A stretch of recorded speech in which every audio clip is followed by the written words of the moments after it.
such a disgusting thing, especially after I overdosed like 6 years ago, and I didn't really take the time to recover because I didn't want to at the time. I just wanted to be dead. Anyway, so part of what my whole struggle was this week was to forget. Depression makes me very forgetful. And I do mean very, like, quickly. Like, if I know I want to do something or I need to do something, like 2 seconds later I could completely forget about it as if I never knew what I was supposed to do in the first place or wanted to do. And one of the things I kept forgetting this week, ever since I got that refill, I've been on top of it.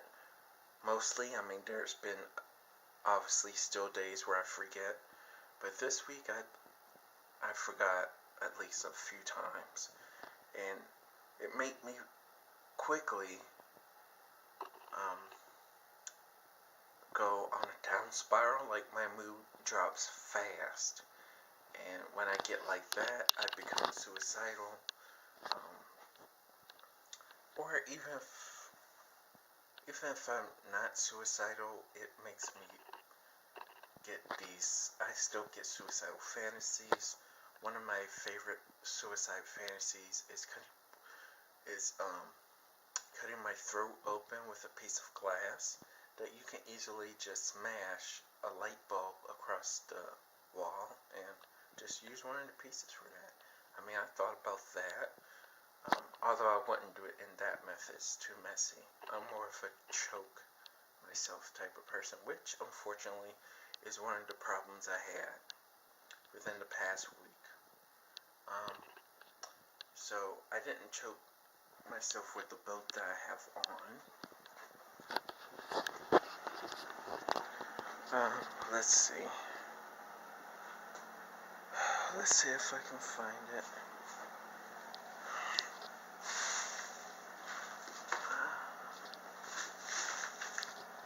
It's not around here, but I know I didn't throw it out. But it was like a brown belt. It's pretty worn out and pretty much broken, or it's torn, I should say. I think that's the more appropriate term. And I didn't really hurt myself that much, to be honest with you, if at all, because my fatigue is still part of my depression. So I'm too tired to actually do any of this stuff. And if I'm doing any self-harming stuff like that, it's very light.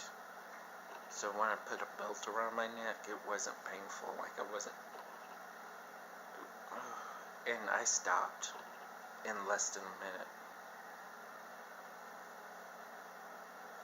But so I guess I'm trying to say it's important to find a way to remember your meds for anyone that has depression, because your mind could sink so low so fast. You just don't know what you're going to end up doing.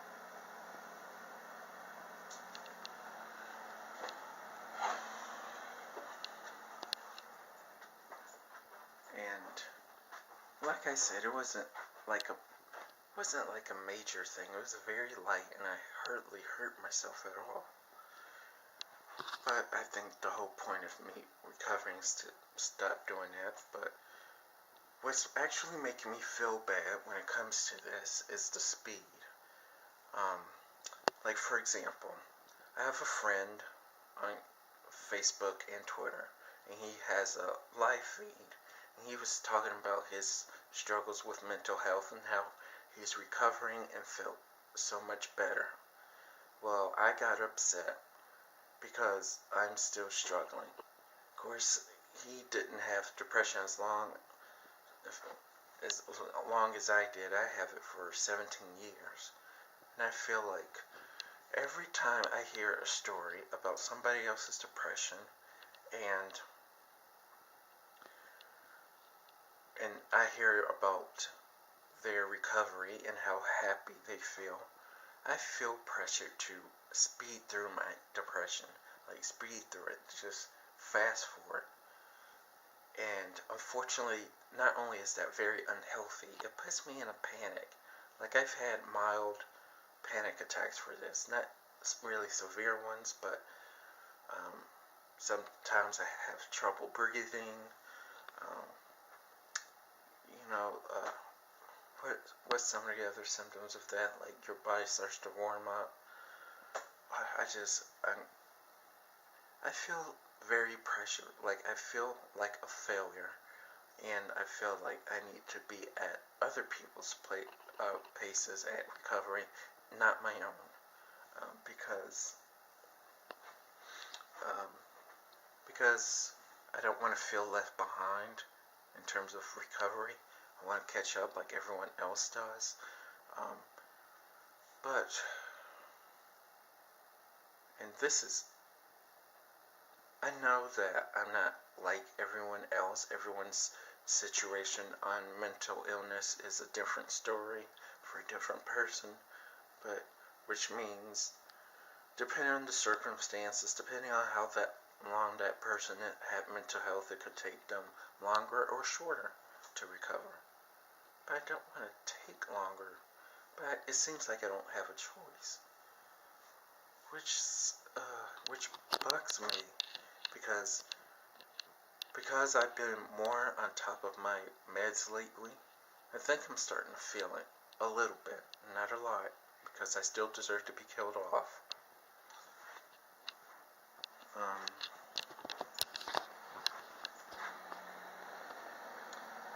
I think that I'm starting to feel the effects of what happens when you take your meds regularly. So I'm still in that in-between stage in my meds too. If I even forget to take it within 1 or 2 days, I will feel very low and my mood will get very bad, and I just want to push everyone that I talk to on, social media, who has the strength to put up with me. I try to push them away because I feel like a curse.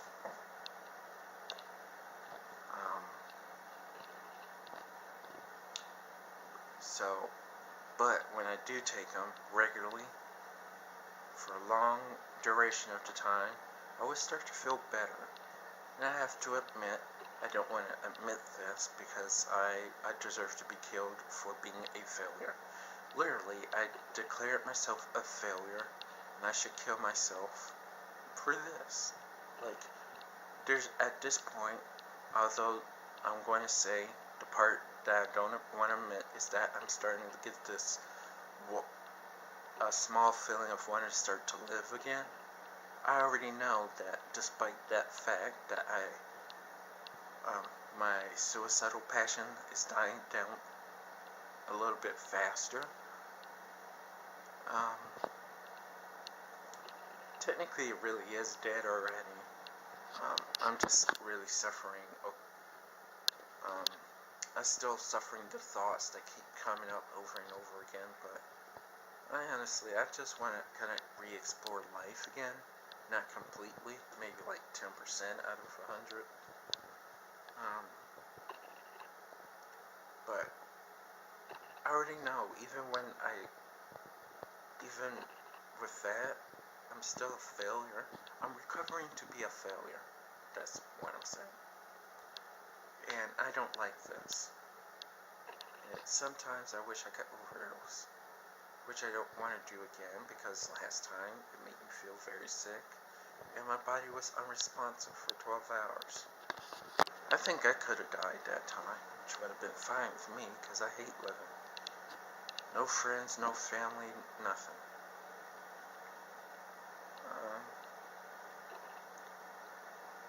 Well, I have friends on social media. The people that I talk to regularly, I do consider them my regular friends. But actually, so what I'm saying is in Minnesota, I have no friends. None.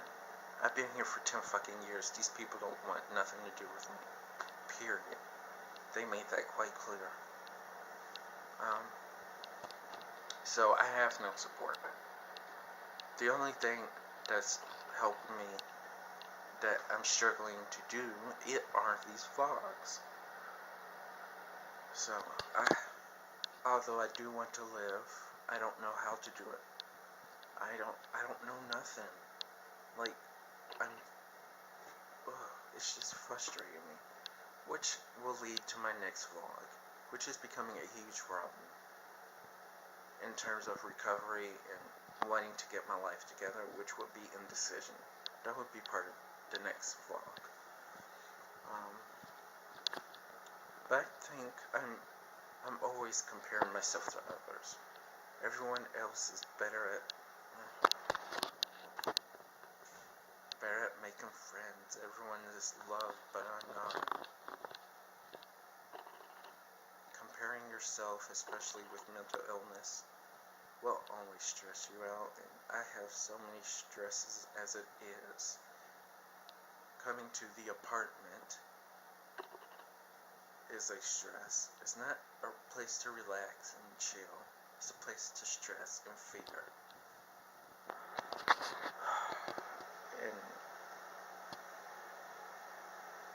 And I wish I can just rush this process so I can start learning how to live again. But unfortunately I can't, because every time I try to speed up and do too much that I can handle, I want to choke myself, or